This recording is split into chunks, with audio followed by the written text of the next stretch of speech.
Welcome to RevMD, the podcast all about medical billing. I'm your host, Dr. Heather Signorelli.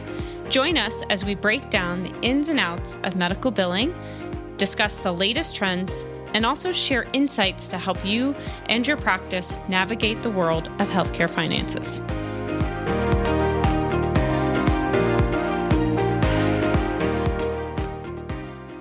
Hey everyone, this week we're going to talk about one of the most common things we are seeing in our practice. And while I've touched on these topics before, I cannot stress enough about how common eligibility issues are, how common front desk training is. And so today we're going to spend some time going over all of those things so that everybody recognizes things you can put into place today, this week, with your staff in order to improve your revenue and cash flow in your practice. So this week, we're talking about how to train your front desk staff to master insurance eligibility and upfront patient collections. I cannot stress, I know I keep saying this enough, how much of a critical area this is for any practice because it directly affects your revenue and cash flow. And I'm going to tell you right now, if you don't get this corrected on the front end, your patient AR is going to be an issue. You're going to be seeing some patients at least for free. And so we're going to go through a step-by-step approach of what your team needs to know so that they can ensure their own success. I highly, highly encourage sharing this with your own staff, having them share it with the front desk individuals in your practice so that everybody can be on the same page in terms of the steps that are necessary in order to really ensure that you're collecting the necessary money up front and that you're getting all of the correct information regarding a patient's insurance so that all of that can be used for correct billing the first time.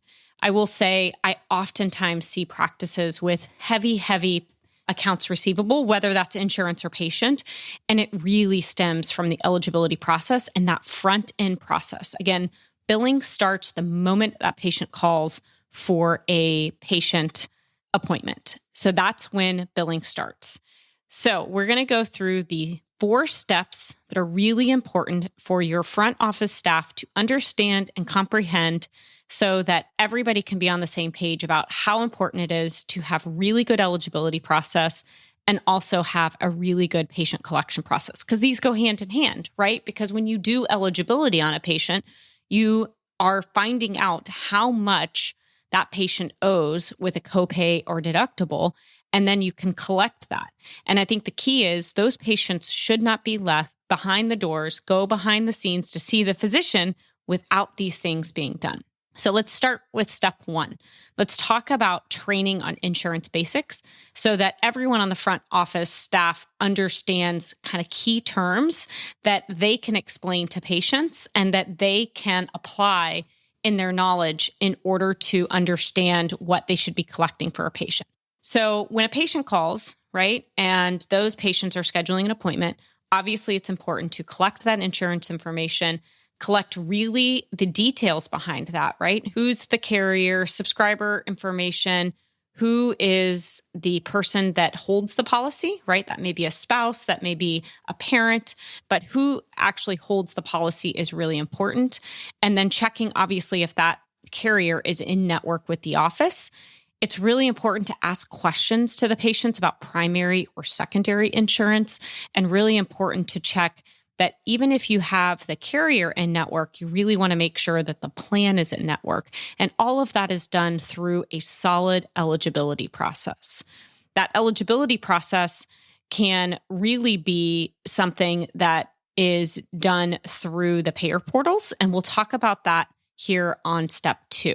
But back to step 1, where we're really thinking about that education, it's really important for the front staff to understand that eligibility is that verification process of active coverage, of active insurance, and really making sure that that carrier, that provider is in network with the office. Next, the staff really need to understand several key terms to make sure that they can explain these key terms to patients so that the patients understand when they are being asked to pay for a copay or they're being asked to pay a deductible, what that information is, how to get that number, and why they're having to pay that before they're seeing the physician. So first, deductibles, right? Let's talk about that. Again, these are not things we're taught in medical school. And if this is something that you're sharing with your front office staff, it's really important for everybody to understand. And we do also have a patient AR pamphlet that we're happy to send to folks if you are looking for that. It's a pamphlet that you can print in your office and hand to patients. If you are interested in that, shoot us an email at info@natrevmd.com, natrevmd.com. And also, we do have a 8-module course all around medical billing. And this is a way that both you and your front office staff can take this course and really learn everything from the claims process to front office training to managing your accounts receivable. And it also comes with multiple policies and procedures and documents that you can edit and put into your practice. So head over to our website, natrevmd.com, and you can sign up for the course. It is on the school platform. So head on over to our website and it'll take you to that link. All right, back to those insurance basic training. So again, important to know these 4 terms, and that's deductibles, co-pays, co-insurance, and out-of-pocket max. So deductibles, of course, are the amount of a patient must pay out of pocket before their insurance begins to cover services. So, for example, if a patient has a $1,000 deductible and they haven't paid anything toward it yet, they are responsible for the full cost of that visit until that deductible is met. And so it's really important to make sure staff understand that they're checking the patient's deductible and explaining to that in simple terms when the patient is being seen, and you're asking for that before they can go back and see the physician. Most deductibles will reset in January, which is why patient AR and even revenue and cash flow can be down those first couple months of the year because deductibles are all being reset. And if you're not collecting that up front, then you're having to wait until the claim kicks back. You're waiting for that deductible to be shown on the EOB, and then you're sending out patient statements. That could be 60 days of waiting for that money. So huge importance to get that collected up front. All right, copays. A copay, right, is that fixed amount that a patient pays for a specific service, such as $30 for a primary care visit, for example. This is usually required, again, at that time of service. And this is going to be regardless of whether or not the deductible has been met.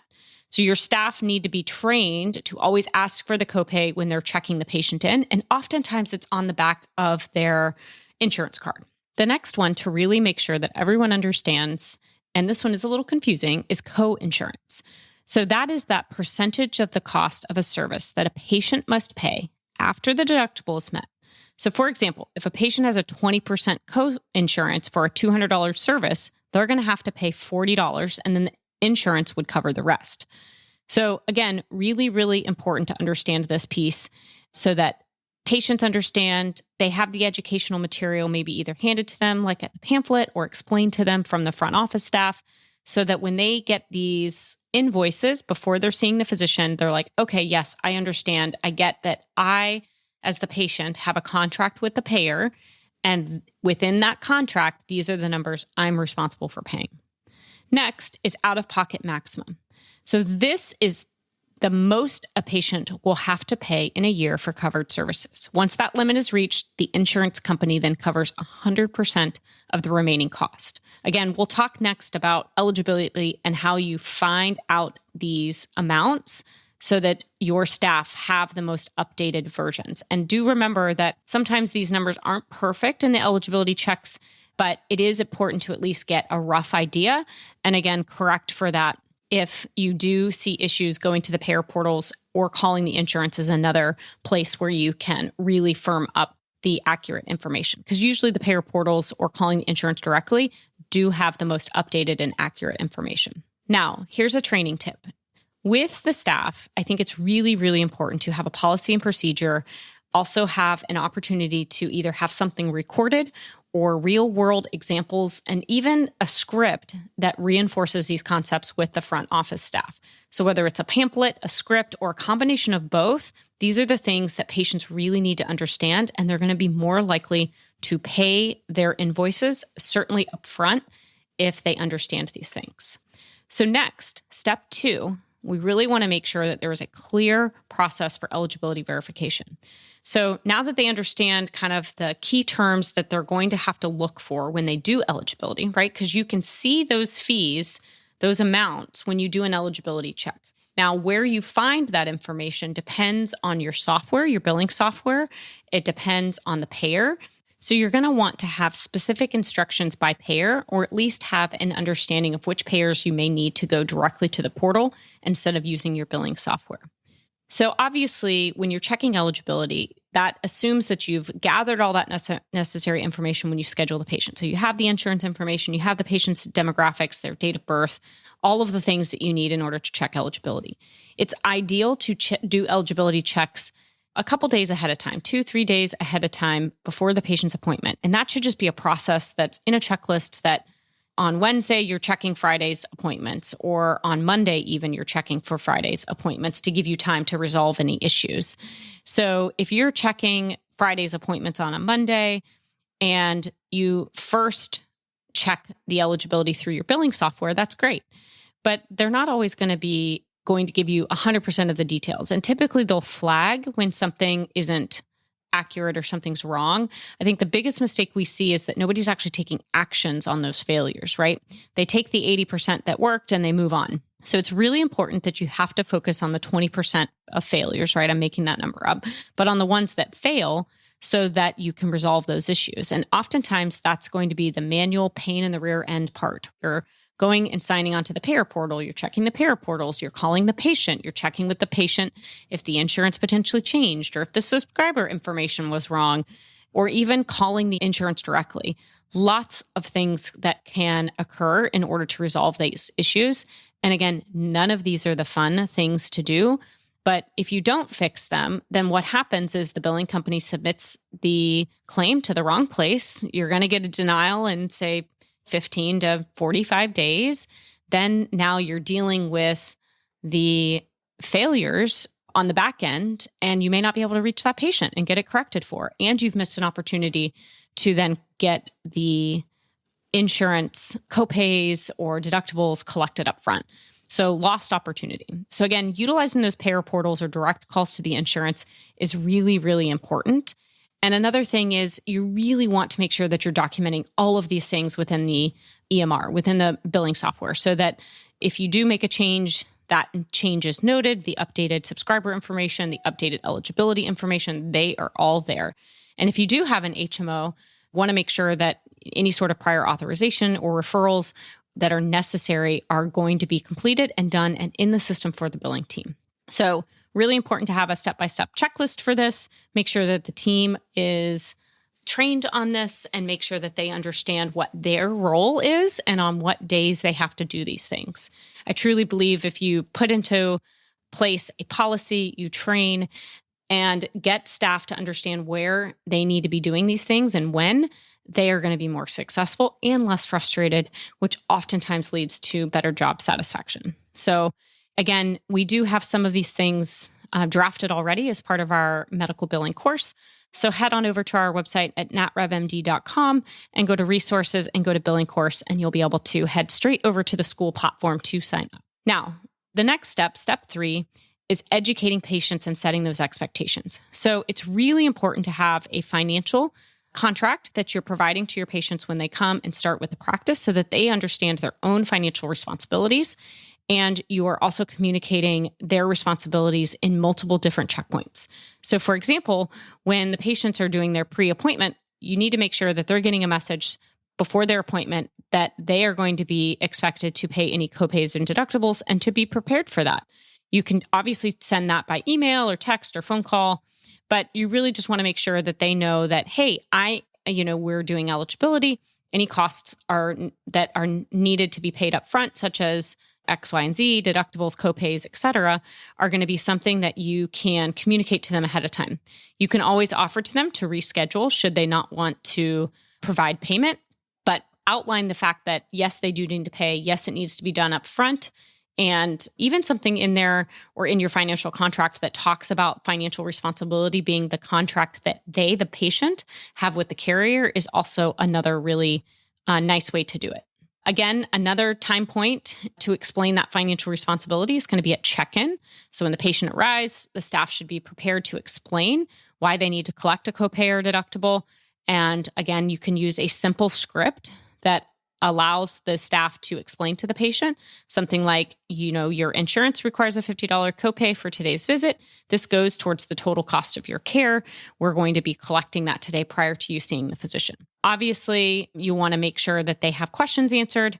And, if they ever say anything like, I've never had to pay this before, or I don't have my wallet with me, we want to make sure that your staff have a way to respond to this and make sure that they can, respond in a simple way and or get a manager on site if necessary. So some things that they could say are, I understand policies can change from year to year. We accept various payment methods, and you can also pay online if that's more convenient for you. So we give lots of options and could even send them a payment link if for some reason a wallet is missing. I think everybody has a card on file at this point, or in your head, even with the days of Amazon. So hopefully this is something that the more your patients get used to having that communication upfront, they know their expectations walking in. Now, step 4 is really about holding staff accountable and monitoring performance. So it's really important to set clear goals with the staff and make sure that the front desk team recognizes that the copays and deductibles are a big part of your ability to keep the doors open, right? And that helps keep patient AR down. It helps keeps cash flow even, and could even have some sort of game or metric where you can look at the number of eligibility verifications that were completed, look at the percentage of that by staff member, provide those metrics to your staff, or even set up some sort of reward if you get, say, over 95% of eligibility checks resolved on a daily basis for X days. Obviously, you can implement a tracking system. So oftentimes, either a simple spreadsheet or your practice management software should hopefully be able to provide you some level of metrics that talk about eligibilities and make sure that those are being done. I really like the idea of a regular huddle. So whether that's daily, depending on the size of your practice, or weekly, to share metrics, to share KPIs or things that you are working on is really important. And can always, provide formal feedback to employees that continuously struggle with a specific area of their job duty, including this, because this is one of the most important things for cash flow in your practice. Eligibility and collecting patient AR upfront is really key. Obviously, positive reinforcement, right? Celebrate success. If we've got staff members that are consistently doing this on a regular basis, is there a way to reward those individuals, regardless of how small that may be? It does feel really good to get rewarded for being able to help the practice stay successful. Obviously, having, those policies and procedures, or even a visual workflow or checklist, is really key to help your staff stay accountable, because we know how front office can be, right? They're getting thrown a million different things, and it can get distracting up there. And so to have a simple checklist to refer to check things off and say, yep, today I've done these 4 things, or on Mondays I do this, and Tuesdays I do that, and Wednesdays I do that, is really going to help everyone be very successful. Training your front desk staff, as I've said before, on both eligibility and upfront collections, as well as the terms that go along with this, is just going to make everybody happier. It's going to make you feel less stressed. It's going to make revenue feel better and more consistent, and really going to pay off in the long run. Obviously, it's really important to not just train once and hope for the best, but really create this culture of continuous learning, right? Accountability and clear communication, and also empowering your team with the right tools and knowledge and support so that you're setting everybody up for success. All right. Thanks for joining this week on the NatRevMD podcast. If you got through the podcast today, please also know that we have just published our first book, Thrive. It is on Amazon, and this is really something that goes over the top 10 ways to boost your practice's revenue. So again, Thrive, top 10 ways to boost your practice's revenue, by me, Dr. Heather Signorelli. Go check it out and order it on Amazon and leave us a review. And I hope you guys have a great rest of your week. Thanks so much for listening.